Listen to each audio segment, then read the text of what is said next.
What's up guys, it's me Jeremy. So the new missile system that Riot is now using for projectiles went live a while back, and it was actually a pretty huge behind the scenes update that didn't necessarily change anything for, the average player, but it did give Riot a ton more control over how projectile abilities work and allowed them to get way more inventive and just creative with future abilities and do all sorts of cool stuff. And it's honestly really interesting for Riot to put so much time into a feature that a lot of players aren't necessarily going to be able to understand or even appreciate. But overall, it should actually be a seriously awesome update that's definitely going to fix a ton of spaghetti code bugs in the process.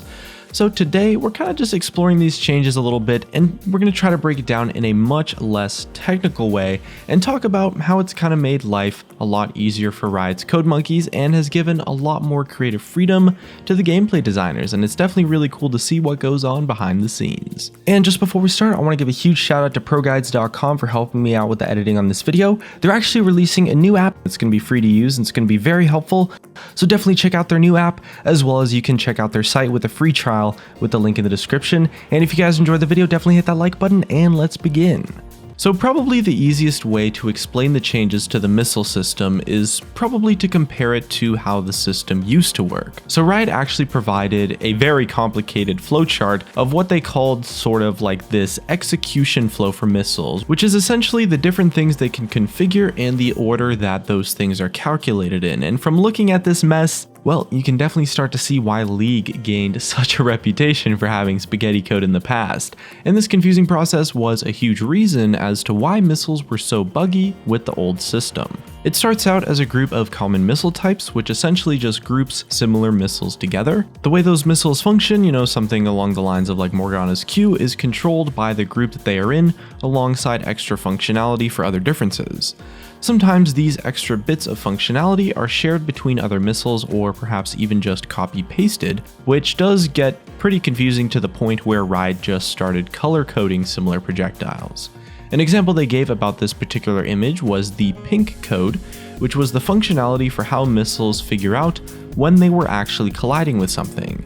Unfortunately, all of that functionality isn't in one tidy place on the system, it's really just all over the place. So if you wanted to change one missile, you'd have to tweak it in a bunch of different ways and just hope that you didn't miss any exceptions. So the very top box of this diagram represented the base missiles. They're, the super simple ones that fly towards a position or track a unit. They only activate once they completely finish moving. So that counts for everything like auto attacks, turret shots, maybe some skill shots like Ziggs' ultimate or Corki's Q, since they don't actually do anything until they reach the end of their travel and the travel area is fixed. And it's pretty straightforward because they only have to check a couple of things, like where was the projectile target, how should the missile move to get there, and then check to see if the target's still there when the time of the movement of that missile finishes.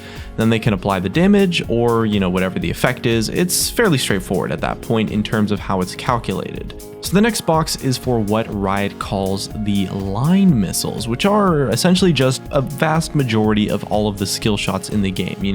Stuff like Morgana's Q, Ezreal's Q, Ashe's volley, essentially abilities that travel along a set path and affect anything that they collide with along the way, not just at the very absolute end of their movement speed like the base missiles. So it might sound like it wouldn't necessarily be all that more complicated, but the abilities themselves that use these missiles tend to be a lot more varied, which does increase the complexity quite a lot. For example, something like Sivir's Q is thrown out, it can damage anything as it travels, but then it returns, That's a whole bunch of other factors that Riot has to put through the missile system and code, and the more features a missile has, the harder it was to make work in the first place. Unlike the base missiles, you can't just lump all of those abilities together because everyone's different really.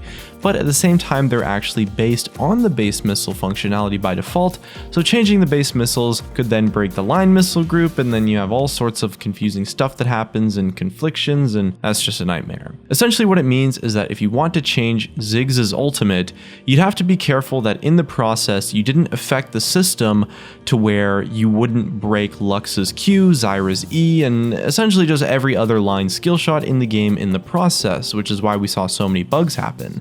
It didn't stop there either. The group at the bottom was specifically made for 3 special circle missiles, Diana's Q and W, and Ahri's W, and those were essentially based on line missiles, but the key difference is that they traveled in a circle.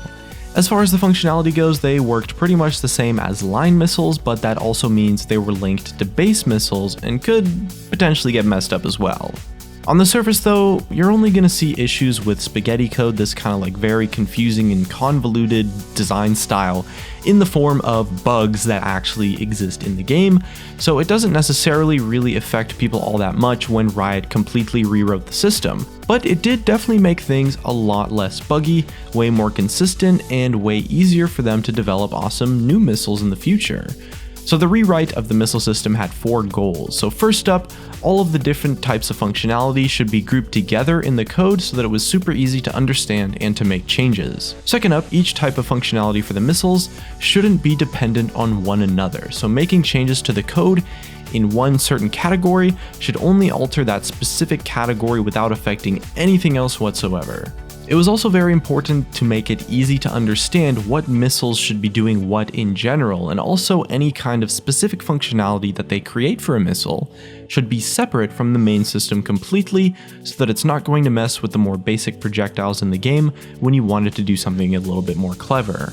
That meant there would be sort of like a main execution path, or essentially the functions that every missile shares, and then special cases on the side. So the main execution path just consisted of all of the different bits and pieces that make up a missile. It's pretty simple really. Stuff like how they move, how they collide, if they can maybe track a target or not, how they're designed to behave, how they are seen, and of course how they are heard. So this was the original list of criteria for the new missile system's functionality, but it was later updated since a lot of these were pretty closely linked actually. For example, there's no point having a target tracking separate to movement since they are essentially just confirmed with the same thing.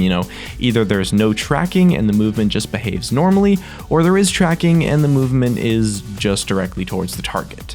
So this took away all of the stress of having different categories of missiles like baseline and circle and stuff like that.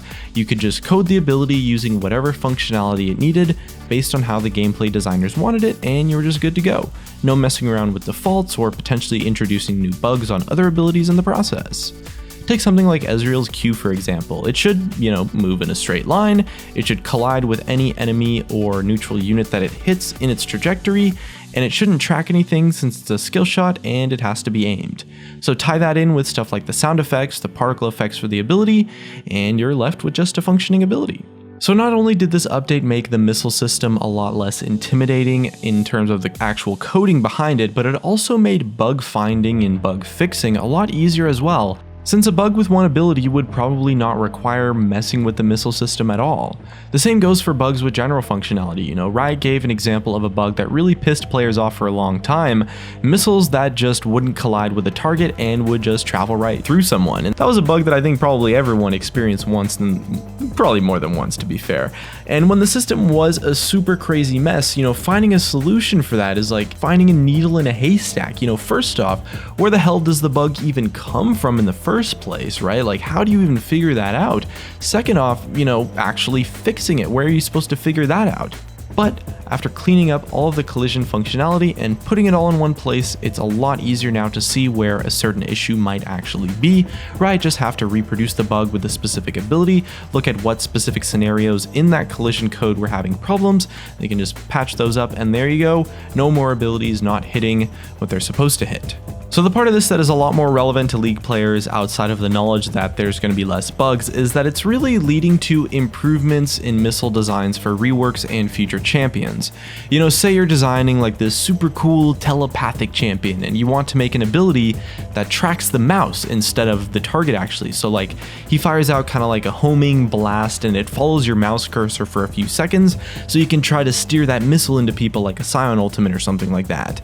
And with the new system, Riot won't have to set up a new missile class in order to get that different style or different category of movement working. They can just tweak the missile to flow right, they can change the tracking of it to flow on your mouse movements, and the job's done. There's no messing around with the old classes, no messing around hunting down old bugs, no introducing new bugs. Riot also shared a bunch of their own examples, which are some really cool displays, I thought, of what the new missile system can do. Not real concepts that we're going to see in the future, probably, just a little bit of silly things, some animations to really demonstrate how effective and versatile the new missile system actually is. So one of the examples was a looping effect on auto attacks. They gave it to Draven to make his spinning axe do a loop-de-loop before it flew into hitting the target. And they tried a similar thing with Varus as well, only with a few smaller tweaks. They can change that loop movement into his arrow tracing a little heart shape or something like that. And the last example they shared was probably a little more functional in terms of actually making abilities in the future. They made it so that Ashe's volley could fire off in all directions and then curve around into a hexagonal shape. Obviously that doesn't mean they're actually going to update Ashe's volley to behave like that, but if they ever wanted a champion that could have an ability like that in the future, or maybe move projectiles in more interesting ways, the new missile system can definitely do it in a quick and easy way in terms of the coding and design.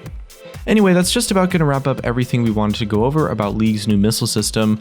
I'm kind of trying something new with this video, so hopefully it wasn't like too dry. I mean, I personally find these topics to be like really interesting, but I know for a lot of you guys, maybe it's not that appealing, or maybe it's a little bit too technical or something like that. But changes like these definitely do make the game a lot better, especially in the long run. So it's really crazy to see, how underappreciated so much stuff goes behind the scenes, because players never really get the chance to, see how it changes things under the surface. But big props to Riot for taking the time to actually update things effectively, and from what they've said, it seems like it's really helped to get rid of a lot of bugs, especially a lot of troublesome old ones outside of the game, as well as making designing new abilities a lot easier. Either way though, looks like that's gonna be it for me. Really hope you guys enjoyed the video. Drop a like, subscribe if you want. Thanks for watching, and I'll see you guys next time.